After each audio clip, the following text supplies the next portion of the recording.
قبر کو چومتا ہے تو اس کی نیت عبادت کی تو نہیں ہوتی نا. وہ زندہ ماں ہو تو کوئی عبادت کرتا ہے؟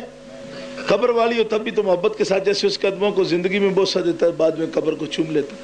اگر محبت کے ساتھ چوما قبر کو تو تمام فتاوی کتابوں میں موجود ہے، کوئی حرج نہیں.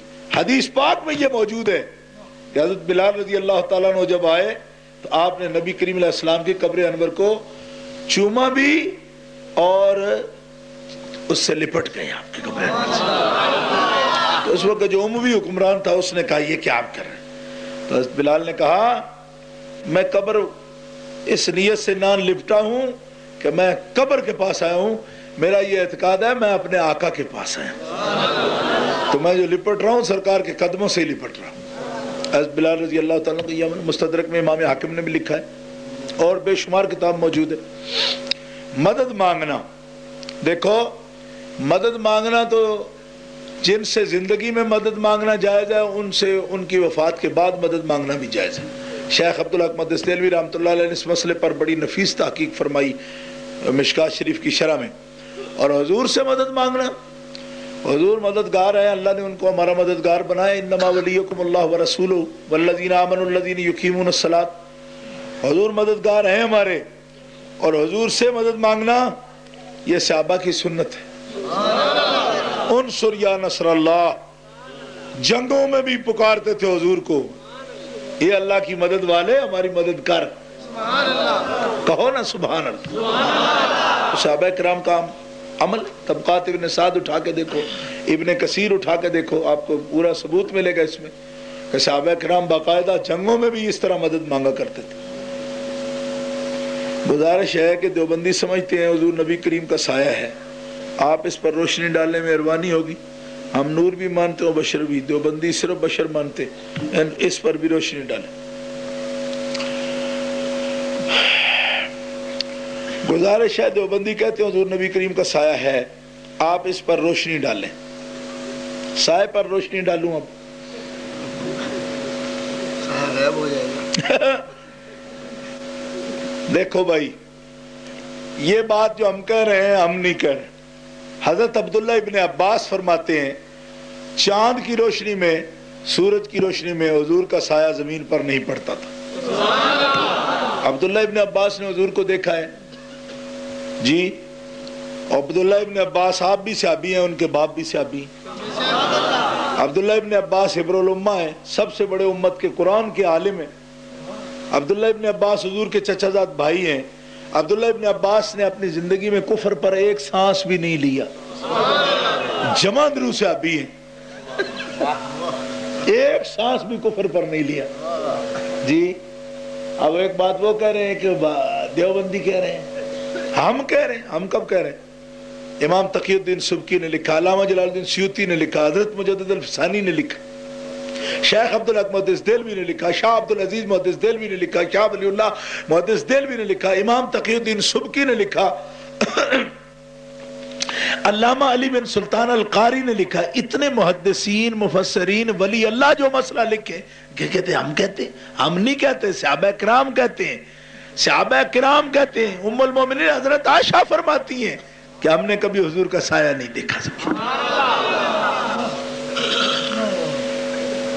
اس لیے یہی روشنی ہے اس پر، اور کیا روشنی ڈالے. مجدد صاحب نے بڑی نفیس بات فرمائی مکتوبات شریف میں، اسی حدیث ابن عباس پر بات کرتے ہو. کسی نے پوچھا حضور کے وجود کا سایہ کیوں نہیں پڑتا تھا؟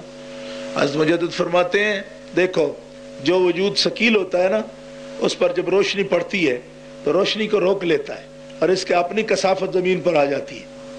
سایہ پڑتا کیوں ہے اس کی بات کرتے ہیں کہ جب نور آتا ہے تو جس کا وجود ثقیل ہوتا ہے، کثیف، گندا، کثیف سمجھتے ہو؟ گندے سے مراد گندگی نہیں ہے، شکل مراد لے رہا ہوں. جب نور آتا ہے تو جس کا وجود کثیف ہے، نور روک لیتا ہے، کثافت اس کی زمین پر ظاہر ہوتی ہے. اس کو عکس اور ظل و سایہ کہتے ہیں. بات سمجھ آ رہی؟ آپ فرماتے ہیں اس کی جگہ پہ ایسا وجود رکھو کہ جس میں کثافت نہیں ہے، شکل نہیں ہے. مثلا ایک شیشہ رکھ دو سورج کے سامنے، شیشہ صاف، دونوں طرف سے جو صاف ہو، اس کو رکھ دو سورج کے سامنے تو اس کا سایہ زمین پر نہیں پڑے گا. کیوں؟ کہ روشنی یہاں سے آئے گی تو یہاں سے نکل کر زمین پر چلی جائے گی، سایہ نہیں پڑے گا. اسی شیشے کو کثیف کر دو، گندا کر دو ایک طرف سے جی، شیشے کو ایک طرف سے گندا کر دو، ادھر سے روشنی پڑے گی، نکل نہیں سکے گی، دوسری طرف سے اس کا جو یہ کثافت ہے یہ زمین پر ظاہر ہو جائے گی۔ بات سمجھ آئی کہ نہیں؟ فرمایا حضور کے وجود مطہر، یہ مجدد صاحب کے لفظ ہیں اپنے، فرماتے اس وجود سے الطف وجود آئے، اس وجود سے الطف وجود رب نے مخلوق میں پیدا ہی نہیں کیا۔ آئینے کی کیا مثال کہ اس وجود مطہر میں کثافت نام کی نہیں تھی، لطافت ہی لطافت تھی۔ ایک طرف سے نور آتا تو دوسری طرف سے چھن جاتا، سایہ زمین پہ آنے کا سوال ہی پیدا نہیں آتا۔ یہ مجدد الفسانی کی تقریر ہے۔ تو 10ویں صدی ہجری میں ہمارے سے مشورہ کیا تھا انہوں، تو تمہارے دیوبندیوں نے لکھا کہ یہ ہمارے امام ہیں، پیر ہیں۔ مولی اسماعیل دیلوی میں لکھا ہے جس کا کوئی پیر نہیں ہے، اس نے بھی لکھا ہے کہ یہ ہمارے پیر ہیں۔ تو میں نے کہا نیرے فراڈ لگانے کے لیے پیر ہیں، بات بھی تو مانو ان کی۔ مجدد صاحب اتنے نفیس باس فرمائی اس پر، آپ فرمائی اس لیے ناچار اورا سایہ نہ بود، اسی لیے تو حضور کا سایہ نہیں تھا۔ کیوں کہ وجود مطہر میں کثافت نہیں تھی، کثافت نہ ہو تو سایہ کا سوال ہی نہیں پیدا ہوتا۔ ہمارے سایہ تبھی پڑتے ہیں نا جو اتنے بڑے موٹے ہیں، ہم ایک طرف سے نور آتا ہے، ہمارا وجود نور کو روک لیتا ہے اپنا، تو نور سائڈ سے جب نور زمین پر پڑتا ہے تو جتنا کثیف وجود ہوتا ہے اتنا وجود زمین پر آ جاتا ہے، یہ ہے سایہ۔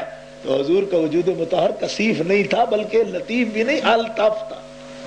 الطف اور انفس، سب سے نفیس اور سب سے لطیف وجود دنیا مخلوقات میں رب نے صرف اپنے حبیب کا وجود پیدا فرمایا، اس لیے سایہ نہیں تھا۔ آپ نور بھی مانتے ہیں، بشر بھی، دیوبندی صرف بشر مانتے ہیں، اس پر بھی روشنی ڈالیں، اس پر کیا روشنی ڈالیں؟ صرف اتنی روشنی ڈالتے ہیں کہ اگر وہ صرف بشر تھے تو زمین سے بغیر واسطے کے آسمان پر کیسے گئے؟ اگر وہ صرف بشر تھے تو آسمان سے سدرہ پر کیسے گئے؟ اگر وہ صرف بشر تھے تو سدرہ تک بھی پھر بھی عالم امکان ہے، سدرہ سے آگے تو لامکان ہے، تو کوئی بشر صرف بشر لامکان پہ کیسے جاتا ہے؟ او کہو نا سبحان اللہ۔ یہ سوال ہے ہمارا کہ صرف بشر کس طرح لامکان پر جاتا؟ جی صرف بشر کس طرح یعنی ذات کا مشاہدہ کرتا ہے؟ صرف بشر کس طرح مشاہدہ کرتا ہے؟ ہاں صرف بشر تو فرشتے کو نہیں دیکھ سکتا، ایک ہی دن دیکھتا ہے اور پھر کچھ نہیں دیکھتا۔ حضرت اسرائیل کو دیکھتے ہیں اور پھر آنکھ بھی بند نہیں ہوتی۔ ایسے انہوں نے کہا کیا ہوا ہے کہ بابا آنکھ ہی بند نہیں کرتا، ایسے پکڑ کر آنکھ بند کرتے پھر کھل جاتی۔ آخر کئی لوگوں کو تو پٹی باندھتے ہیں باقاعدہ اوپر۔ انہوں نے کہا کیا ہوا؟ کہا اس نے فرشتہ دیکھ لیا۔ میں نے کہا اٹھ آدھا بس ختم، کیوں کہ فرشتہ دیکھ۔ تو میں نے کہا ان کو نرا بشر کہتا ہے جنہوں نے فرشتے کے خدا کو دیکھا، اور خدا بھی کہتا ہے ما زاغ البصر وما طغى، دیکھا بھی ایسے نہیں، دیکھنے کا حق ادا کر دیا، نظر بھٹکی بھی نہیں، ٹیڑھی نہیں ہوئی، عین ذات کو دیکھتے رہے اور ٹکٹکی لگا کے مشاہدہ فرماتے رہے۔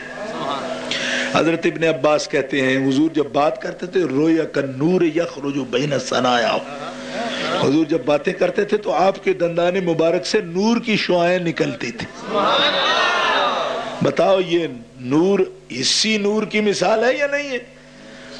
آپ اگر نرے بشر ہوتے تو دانتوں سے نور کیوں نکلتا؟ نور ہدایت کے لیے ضروری ہے کہ دانتوں سے بھی نور نکلے۔